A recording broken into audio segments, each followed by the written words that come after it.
नमस्कार, माझे नाव वंदिता दत्तात्रय गोठवले आहे. मी इयत्ता 9वीत शिकते. मी वाचलेल्या पुस्तकाचे नाव अग्निपंख आहे. अग्निपंख या पुस्तकाचे लेखक एक माजी राष्ट्रपती आणि प्रसिद्ध शास्त्रज्ञ डॉक्टर ए.पी.जे. अब्दुल कलाम यांच्या जीवनावर आधारित आहे. या पुस्तकात त्यांनी कुटुंबाची माहिती आणि अवघड परिस्थितीवर कशी मात केली याचे वर्णन केले आहे. यामध्ये त्यांच्या जीवनात आलेले संघर्ष याचेही वर्णन केले आहे. अशी परिस्थिती असताना सुद्धा त्यांनी लावलेला शोध हा प्रशंसनीय आहे.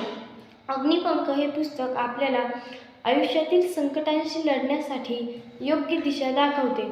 हे पुस्तक वाचत असताना एक गोष्ट समजली की दिवस कसेही असो, परिस्थितीवर मात करण्याची क्षमता निर्माण होते. हे पुस्तक भारतीय तरुण आणि तरुणींना त्यांच्या जीवनात उच्च ध्येय गाठण्यासाठी प्रेरणा देण्यासाठी लिहिले असेल असे मला वाटते. धन्यवाद.